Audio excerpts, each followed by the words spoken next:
চাঁপাইনবাবগঞ্জে জেলা আওয়ামী লীগের সিনিয়র সহসভাপতি ও জেলা পরিষদের সাবেক চেয়ারম্যান আলহাজ রুহুল আমিন এবং সহসভাপতি ও জেলা সচিবের আহ্বায়ক ডক্টর গোলাম রাব্বানীর উপর পচা ডিম নিক্ষেপের ঘটনা ঘটেছে।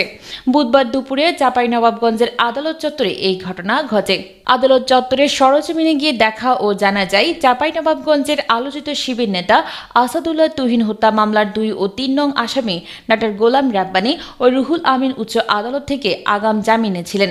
পরে আজকে বেলা 11টার দিকে চাঁপাইনবাবগঞ্জের জেলা ও দায়রা জজ আদালতে আত্মসমর্পণ করতে আসেন তারা।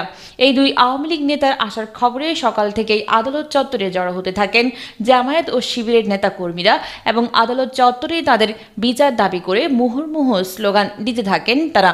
পরে জেলা ও দায়রা জজ আদালতের বিচারক মোহাম্মদ মিজানুর রহমানের আদালতে আসামির জামিনের আবেদন করলে উভয় পক্ষের শুনানি শেষে আগামী 28 তারিখ মামলার পরবর্তী শুনানির দিন ধার্য করেন।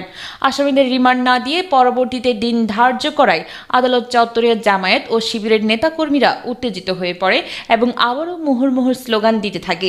তবে তাৎক্ষণিক পরিস্থিতি নিয়ন্ত্রণে আনেন পুলিশ। পরে দুপুর 2টার দিকে চাঁপাইনবাবগঞ্জ সদর মডেল থানার ওসি মতিউর রহমানের নেতৃত্বে তাদেরকে আদালতের এজলাস থেকে বের করে নিয়ে আসা হয়। এই সময় উত্তেজিত জামায়াত ও শিবিরের নেতা কর্মীরা ডক্টর গোলাম রাব্বানী ও রুহুল আমিনকে উদ্দেশ্য করে পচা ডিম ছুড়ে মারেন। পরে পুলিশ দ্রুত গাড়িতে করে থানার উদ্দেশ্যে রওনা হয়। রাষ্ট্রপক্ষের আইনজীবী আব্দুল ওদুদ বলেন, উভয় পক্ষের শুনানি শেষে বিজ্ঞ আদালত মামলার পরবর্তী শুনানির জন্য আগামী 28 জুলাই দিন ধার্য করেছেন।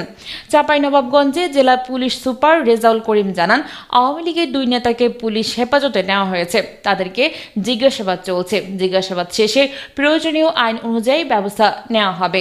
প্রসঙ্গত 2015 সালের 26 জানুয়ারি ছাত্র শিবির নেতা আসাদুল্লাহ তুহিনকে বাসা থেকে চোখ বেঁধে নিয়ে যান র্যাব সদস্যরা। এরপর সড়ক দুর্ঘটনায় তার মৃত্যু হয়েছে বলে দাবি করে র্যাব।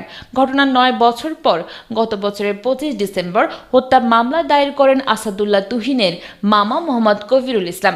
মামলায় সাবেক স্বরাষ্ট্রমন্ত্রী, র্যাবের সাবেক ডিজি, সাবেক সংসদ সদস্য, র্যাব ও পুলিশের কর্মকর্তা এবং আওয়ামী লীগের নেতাসহ 28 জনকে আসামি করা হয়েছে।